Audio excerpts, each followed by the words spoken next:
All right, guys, welcome to Forging Futures. We've got our first guest on today, Kyle. He's a super awesome dude. Today we're going to talk about tech and developing some software, so stick around. Welcome to our show.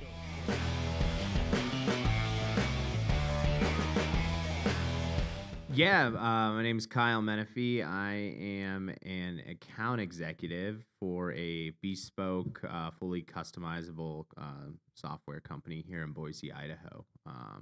We're a pretty cool company. We're a little bit smaller, 14 people, completely onshore. So if you're looking for something made in Idaho and American made, we're definitely a better option instead of going offshore with some of the tech. Nice, that's awesome.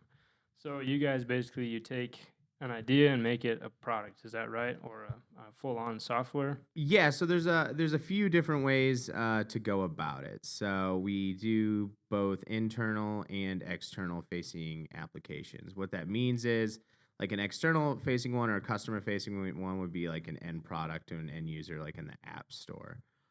So if somebody, like you comes to us to, has a really killer idea, but you don't know how to do the coding or the development work, essentially you bring it to us. We're able to put that down on paper and build out a roadmap and really go over and build that app out over a period of months.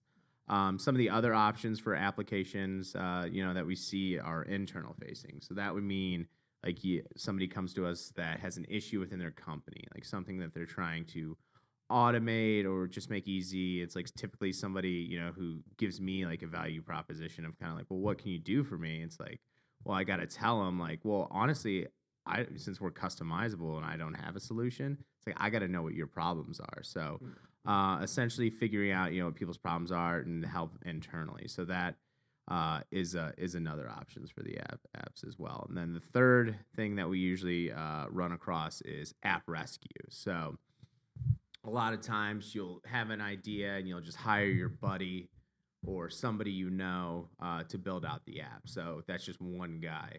He's building the app. He has control of all the code and your IP and everything along those lines. And then he gets a job at like Google or something like that for $400K, and he just bails. And he leaves you, just With a half-done app. Yeah, exactly. Or not even. Or he was not that good to begin with. And so we'll go in and we'll audit a code, and we'll determine essentially that the code is no good. I mean, you're gonna have to completely restart. It's like, what was this guy doing? Or, or we'll be able to build off of it and be like, yeah, this is a solid start. The guy left. He was definitely a good coder, but we'll finish it off. So, yeah, and that's pretty much app rescue, and you do run into that a lot. Right on.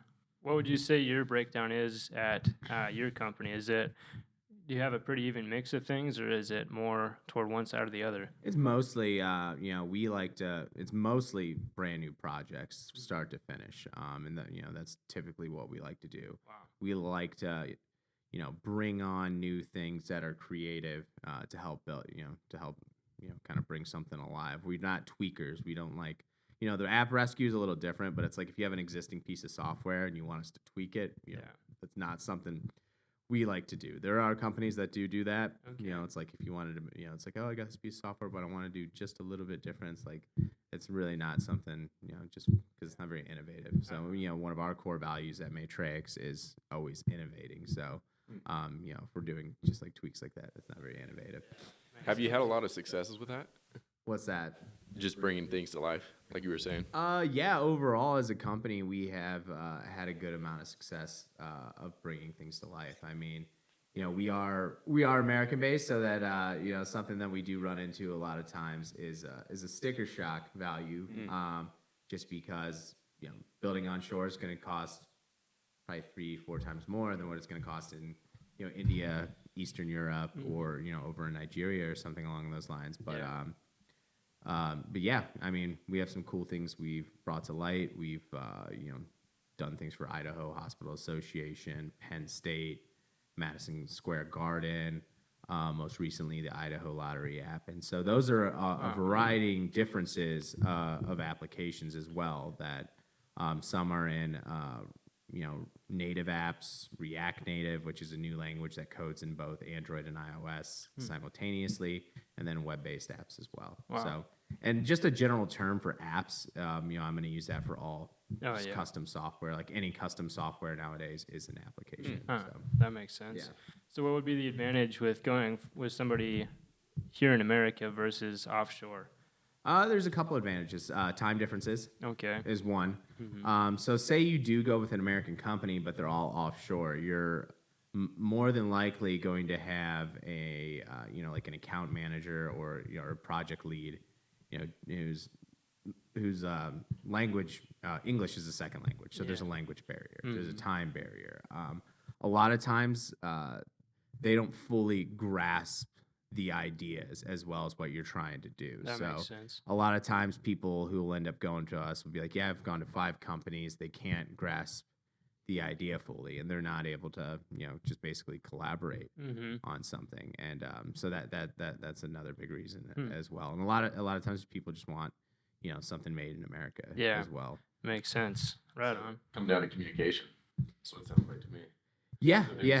Yeah, collaboration and communication. So yeah, I mean, you got to be able to collaborate and work. I mean, these are people you're going to be working with a lot. So I mean, for a company like ours, and if any company that's worth their salt for software development, they're going to meet with you at least once a week on a project. Yeah, that makes sense. Yeah. There's a lot of moving parts in developing software, it sounds like. Yeah, definitely. So I mean, you're creating something out of nothing. So Yeah. yeah, it's coming out of somebody's brain and then creating this thing on your phone. Wow. Right on. Yeah.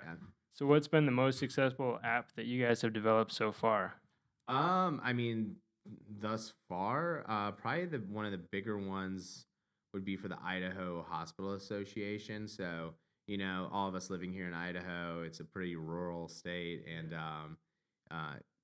it's there's a lot of very secluded and isolated communities. So the state was having some issues, basically doing confidential peer reviews in a timely manner. So if you're not familiar, to maintain federal compliance, you have to peer review a certain number of cases, and it was just doing that through stale mail and stuff like that. So we created a SaaS product that they are now using as a state, to be able to just quickly and encrypted messages from end to end to be able to do these peer reviews, and then now they're selling it to other states as a SaaS product as well. So yeah. So another thing too, that a big thing with that is software companies. It's your IP, your intellectual property. That's yours when you work with somebody like us. You're in possession of your code the whole time. You have all the logins. You're able to view it, so you don't run into any hostage situations or people stealing it. So, and I've definitely heard stories of that before.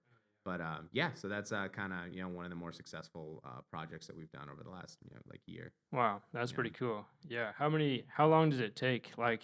For that, it sounds like it's a communication app and they can survey people and stuff. Yeah. Does that take a while to develop, or is it pretty? Yeah, that's more of like a 1 year app. Something like that would be kicking off at 1 developer full time, 40 hours a week, and then you'd probably move to about 2 developers full time for the remainder of the project for the remaining 8 to 12 months, or anywhere from 2 to 4 developers for the remaining 8 to 12 months. It just depends, honestly, on the scope of work. Yeah, overall. So it can be, some apps 60K, some are 1.5 million. It just honestly depends on the complexity of it. Yeah. Wow. Right on. So do you guys specialize in anything specifically, or as far as obviously I guess innovative, but as far as a creative style app or more intellectual, that SaaS app, it sounds like it's more just words and things like that versus, I don't know, creating something. Idaho Lottery. I don't think the app has launched yet, but that's a React Native app that our company has developed, and it's launching here soon. So obviously, there's going to be games and a bunch of other stuff on there. Wow. So yeah, complexity. It really, we can do pretty much anything. So It's funny you mentioned Idaho Lottery app. I was actually using it the other day. Yeah. I was having issues with it. That's funny that you mentioned that. Yeah, I think that was maybe the previous one. It probably was. Yeah, because I don't think ours has launched yet. So Okay. Nice. yeah, that would probably be why. Yeah. That's gonna take over. Huh. So that would be considered, what was the word where you save the app? What's that? How'd you describe it when you go in and rebuild the app and Oh, an app save. Yeah. So this wasn't even an app save. No, this was a completely just new like project. So that one's like completely scrapped, and this one's like completely new. Revamped. Yeah, code. It's and React Native as well. Which if people aren't familiar is like. It's a pretty popular language because basically in the past, what you've had to do is build 3 apps. Essentially, you had to build a web-based, a phone, or an Android and iOS. Now, you can typically just build 1 with a React Native app, or 2 if you do the web-based. But and that just is like a language that just like plugs into both and codes simultaneously, which is pretty cool. Wow, that's pretty cool. Yeah. You're saying that the React Native that doesn't work on Mac or like web-based?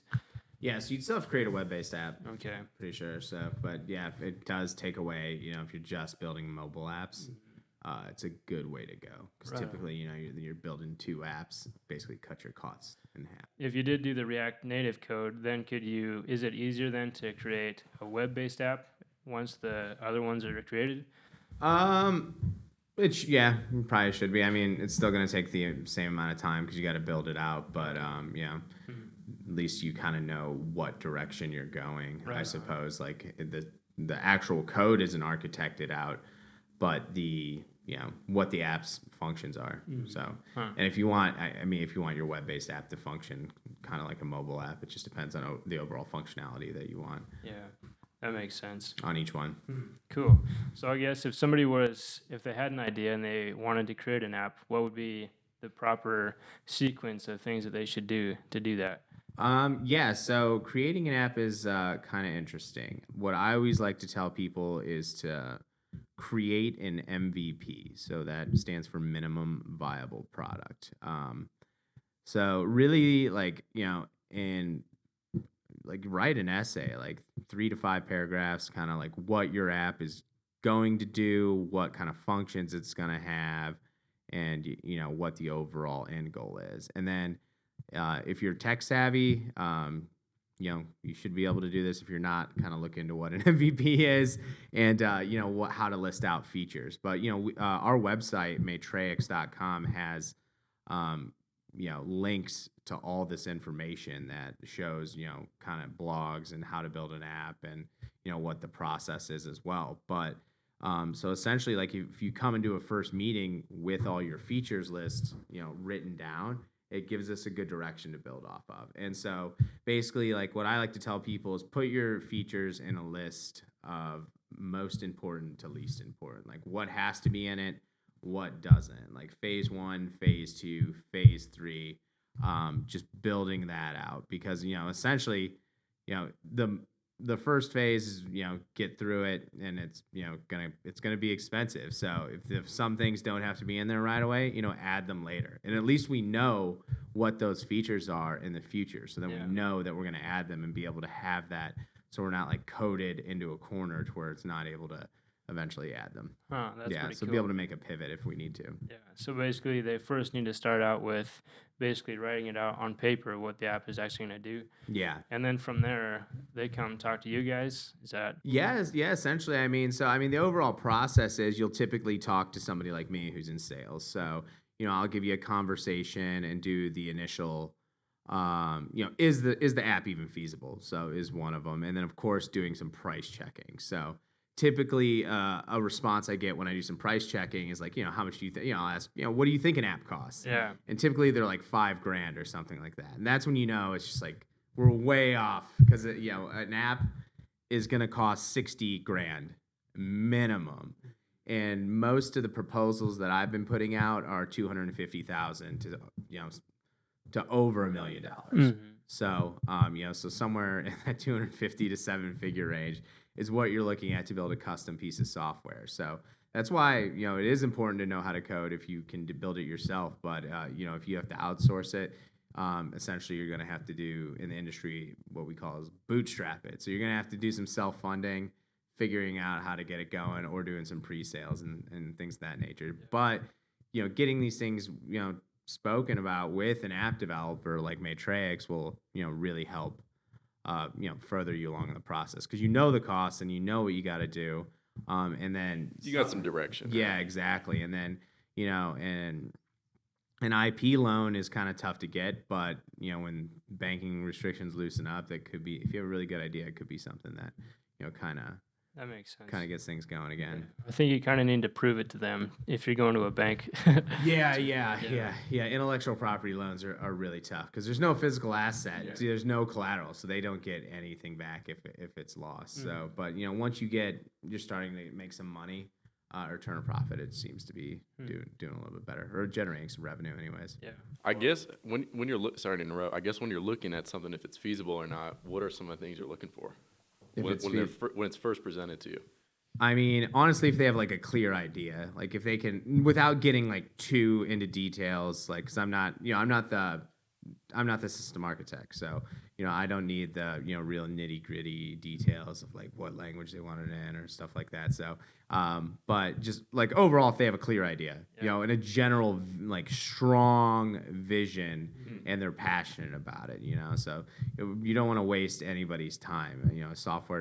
Working for a software development shop, we charge $175 an hour. So, if you're basically coming in for a meeting or whatever, you're getting that much of our time essentially. So, that's why we do try to pre-vet to make sure, that they're passionate. They've got a clear vision. If it's like, oh yeah, it's just like something I've been thinking about for like a week and I wanted to talk about it, compared to like, oh man, no, I've been thinking about this for months. Like, yeah. And I've been, they come in, they have, well thought, well planned and like thought out, detailed, like, things written out. That's a good thing we're looking for usually. Yeah, that makes sense. Yeah. Well, you've got some experience being in this position, right? I do, yeah. I was thinking about developing an app, and I would still like to, just not the one that I was thinking about. It was a photo developing app or photo editing app, and it was totally different than anything that's out there. It was doing what a few apps currently do, but putting it all into one and doing it better. But it kind of got botched because of the market. It's just agile right now, and with other developers coming in and AI and everything, it's impossible it would have been very difficult to make any money at it because there's so many other things out there that are free that like just came out or that I just found out about anyways. That do the same thing. Yeah. So the idea would have gotten eaten up. Exactly. Yeah. Yeah. And then what would have been our biggest competitor, they launched a massive update that basically took care of like 90% of the stuff that we were going to do. So anyways, yeah, but I guess going through that, yeah, we worked together a little bit. I don't know. Do you want me to talk about that? Yeah, that's cool. All right. Yeah. So we did work together a little bit, and it was super helpful to be able to talk to you guys because like going over to offshore, an offshore developer would have been extremely difficult, like you were saying, to be able to get them to envision the concept. And being face to face with you guys, that really helped a lot. And I know that the end product would have been a lot better too because of that. So, and then also just like with being local, when I went to investors, it's like, yeah, it's a company here in Boise that's going to develop it. And that really resonated with them a lot more because there's just less risk of it getting stolen. Like some guy in India creating it and then him using it and selling it here in America. It could have been pretty easy for him because their laws are different from what I perceive. So kind of with that too, something is people say they own their code, but do they have possession of it? So that's a big thing that we kind of preach at our company is you have possession of it the whole time, because it's like if you hire some guy in India, a lot of times it's just like we'll ask people like, well, do you have it? And they're just like, well, no.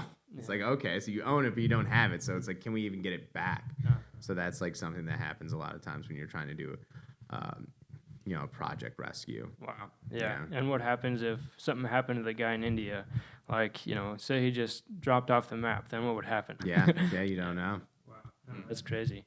Yeah. I would definitely say always try to shop around if you're doing app building. Just look for like app developers in your area. Just on there should be all listed on Google. There's in Boise alone, there's like 5 or 6. Yeah. And this isn't necessarily that big of a market. Mm-hmm. Most of them do offshore development, except ours. I think ours is the only one that's 100% onshore.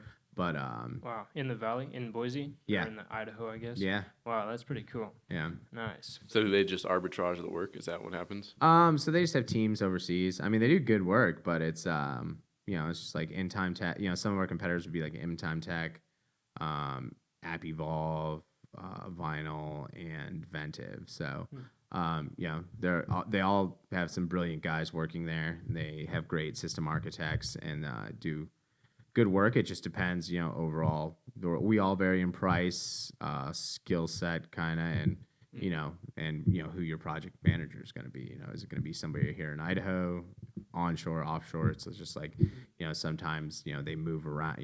You'll bounce from project manager to project manager. It really just depends on the company. So that's Nice. yeah. That's pretty cool. Is it a pretty competitive market for you guys? For the six of you? I mean, so some of the other ones are a little bit bigger than we are. So we're going for a little bit smaller. Like In Time Tech is like 100,000 like a month type like deals. They're building like straight up full on enterprise projects that are gonna be huge. Wow. Because they have a big team and big overseas and where is their team? I don't know, somewhere in India. They have a really big team, so they're able to do some massive projects. Wow. Same, Ventive has a little bit higher of a similar buy-in as ours, like 60K type minimum thing, but but yeah. Nice. That's pretty cool. Yeah. So how do you go about getting business for Matraex?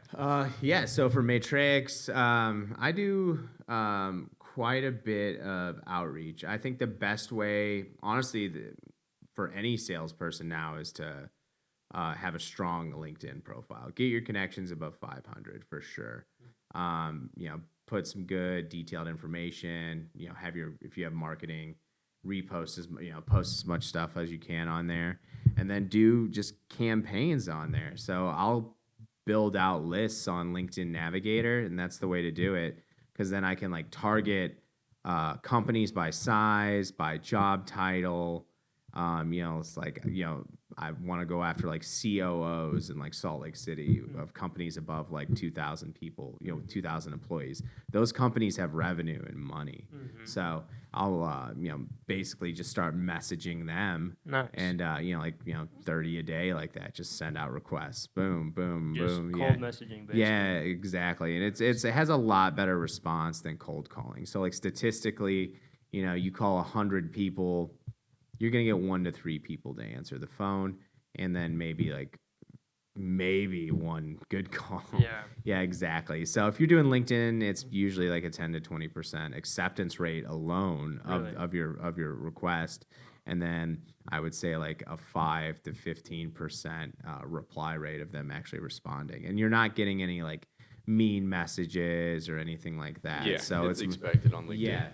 Yeah, exactly. And then I'm targeting Boise, Salt Lake City, and Denver right now. So it's just like in Boise, anybody I'm going to request now I have like 15 to 30 shared people with. So there's way more. And then, once you grow in a market doing that, just people will be more likely to be like, oh yeah, I'll accept this. And then, and just like, and you just got to be smart about it too. Like, don't ask for like, just be like, yo, do you want to have an intro meeting, 15, 20 minutes, see if there's any synergy there. And then you go from there, and nice. Things happen. There's a company, a restaurant fund out of Salt Lake City, Utah, almost $1 billion restaurant fund. Just going through cold messaging. Nice. Set up some meetings with them, and then now, this Wednesday, we're meeting with their entire like IT team to talk about doing some internal projects, because they have developers, but they don't want to use their hours on internal projects. So that'd be something they'd outsource. Wow. So nice. yeah. So that was all set up through a LinkedIn message? Yeah, just 100% LinkedIn. Wow. Yeah. Are you doing that yourself, or do you have an assistant to do that? No, I just do it all myself. Yeah, I don't. I don't have an SDR or anything like that. But there's ways. There's automated LinkedIn stuff. That's pretty much what I'm doing, and that essentially does like what an SDR. Do you know what an SDR is? So that's a sales development rep. So like when you work. So I've worked for like bigger SaaS companies. You'll have an SDR who like goes out and does all the cold calling and gets you appointments and stuff like that. Oh. They're making like $40,000 a year just base pay, and then plus, for setting meetings they get money too. Yeah. You pay $2,400 for a year.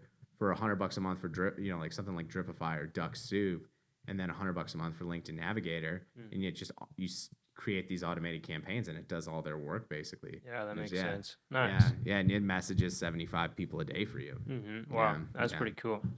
Does it send, I guess, the same message, just automated messaging, basically? So it'll send the same message for the intro. It'll pull their info, their name and company, and put that in there. But then if they accept it and don't respond, it'll do like a series of steps. It'll like one of their posts, follow them, do all this other stuff. Then it'll send another message, and then I'll message them like 4 times, and then just be like, and then if they don't accept, it'll do the same thing in a different sequence, and it's kind of cool. You can just like sequence this stuff out, but Wow, that's it is a bit of a risk. You can get kicked off LinkedIn, but you haven't yet. So, yeah, nice. That's pretty awesome. So that's pretty much it then for your marketing for yourself, right?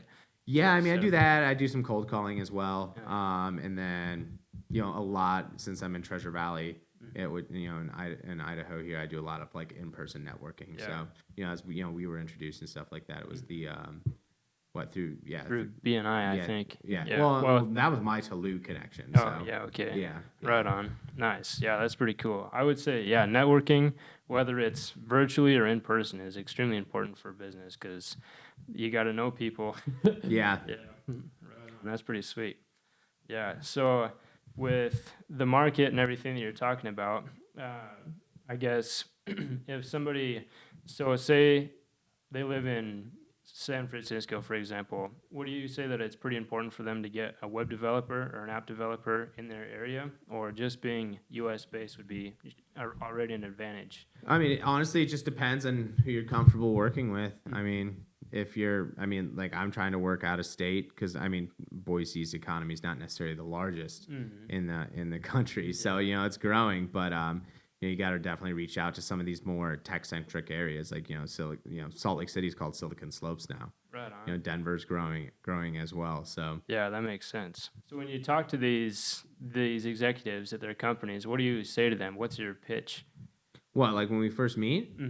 After like LinkedIn and stuff like that. I mean, usually just some introductions, and then kind of go into what we do, what our capabilities are. I mean, it's everything that we've essentially covered here, just like condensed in like a minute, in an elevator pitch type thing, and building rapport and asking lots of questions about kind of what issues they're having. Like I said, so this restaurant fund, for example, that was the one that I was talking about earlier, where he asked me like, what can you do for me? And I was just like, well, I don't know. I mean, you got to tell me like what's keeping you up at night, and then what are your pain points? What's really bothering you? And then I can come up with a solution to those problems, being a custom software. So he really appreciated that response because it was 100% honest and true. I don't know unless I know these.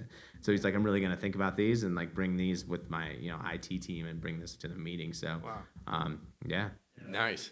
That's just like anything else. So you seek people's problems and then find an answer. Yeah, exactly. You just got to be a very consultative selling style, So not too pushy. Kind of getting the customer or prospect to give you as much information as you can, and then also with that, it holds them accountable too. It's like, I like to set like clear dates. I always send a follow-up email, and then it has like, here's like kind of next steps that we outlined in the process, as in like, so we're going to have, this by this date, we're going to have our next meeting where then, we'll go over the MVP. I'm going to put an agreement from you, and we're going to sign it on this date. And it's just like, so then it's like, there's no curveballs, it's like, where's this coming from? So, just be very transparent through the whole process, and then it's usually the best way to go about it. Nice. Yeah, working with you, it was really nice for me as a potential client or customer that you laid out the next steps, and it was clear and transparent, like you said, and it made it easy to know what's coming and what to prepare for. Because I would say, like for a lot of people, web development isn't something that it's not an everyday thing for most people. So knowing what the next steps should be, it does take some preparation. Yeah. And so being ready for the next meeting or the next assignment really helped me. So yeah, that's pretty cool. I would say you're really good at like laying it out for them and guiding them through the whole process. Yeah, and I think that goes for a lot of sales. Like if you give somebody directions, then they're really good at following it, and it's almost like against our American grain to not follow the directions. And so to get the sale, you probably get a lot through that, I'm sure. Yeah. So nice. That's pretty cool. A lot of people like to be led. Yeah, I would say. Tell me what to do. Yeah. Even CEOs. Yeah, well, I appreciate you guys having me on. Definitely, to people listening to this, if you are interested in web development, check out our website, www.matraex.com, and it's got a link in the description. It's got all of our information on it. So nice, right on. Yeah, great web developers, that's for sure. Where can they see some of your portfolio projects? That'd be on the website as well. So yeah, literally everything that we have. So we have customer testimonials. We have an app development cost calculator. A list of our portfolio. Nice. Blogs that we've written. Everything's on there, and even a list of our local competitors. So, and some articles about them. Good deal. Yeah, nice. Yeah, we'll be sure to link up some resources for them. So, cool. Well, thanks for coming on the show. Appreciate it. Yeah, thanks for having me, guys. Appreciate it. Right on. Thanks. Yep. All righty, guys. Leave a like and don't forget to subscribe. See you later.